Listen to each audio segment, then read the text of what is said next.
Hey everybody, I wanted to do a follow-up video to my last video about the Charlie Kirk shooting because it's getting a lot of comments from trolls who are really missing a lot of the key facts. In that video, I pointed to a few key sources, and in this video, I'd like to elaborate and bring even more evidence because we do know where the rising political violence in America is coming from. I'm just gonna tell you because it seems like no one else will. It turns out that in the past decade, 76% of all extremist murders in America were perpetrated by right-wing extremists. There are multiple studies indicating that the majority of political violence in general in America is coming from the right. This is not like my opinion. I'm just delivering the message, and apparently I'm the only messenger because for some reason no one else is talking about this. Let me just make sure that we're all at least caught up and on the same page. Here's a study from the Anti-Defamation League, and it gives us the 76% number.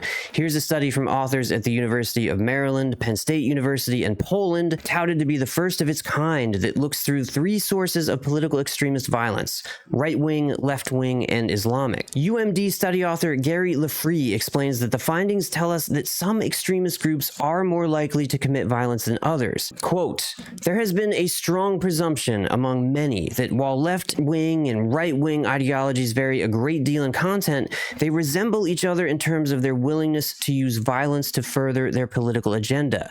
However, our analysis shows that right-wing actors are significantly more violent than left-wing actors. The study also shows that even when left-wing political violence manifests, it's not as deadly as right-wing political violence. Violence by left-wing extremists is 45% less likely to cause fatalities than right-wing violence." Lafree goes on to explain that, quote, "I think the data suggests that we should be taking right-wing domestic terrorism way more seriously than many have done. The, quote, Fox News angle that Antifa is just as dangerous as the Proud Boys just doesn't hold up right now." Okay, here's a fun one. This brand new study was published in the European Journal of Social Psychology, and it found that, amazingly, leftist causes and leftist individuals were thought to be more moral by both people on the left and people on the right alike.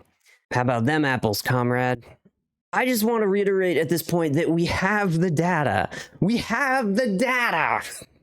So why is it not being reported on? I don't know for sure, but I have a pretty good educated guess, and it probably has something to do with the very nature of right-wing violence in America.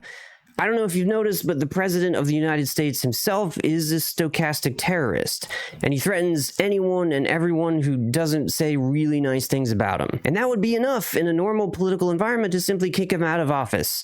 But he doesn't stop with threats. Unfortunately, he has the power to punish his political opponents, and he uses that power. He targets organizations and individuals directly, which is the exact situation all the right-wingers gaslit us about that President Obama and Joe Biden were going to do, and surprise, surprise, never did.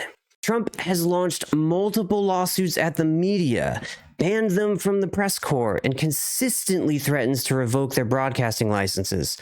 This is all an unprecedented assault on free speech directly from the government of the United States itself. And this is exactly the kind of thing that right-wing extremists tend to rile themselves up about. And yet somehow, the regular right-wing people, kids taken in by Charlie Kirk's performance art trolling, or boomers who love that they just get another shot to relive being on the wrong side of the hippie movement, and normal working class people who just can't afford to pay attention, none of them seem to have the self-awareness to register this pattern and to step outside of it. Instead, they are beholden to it.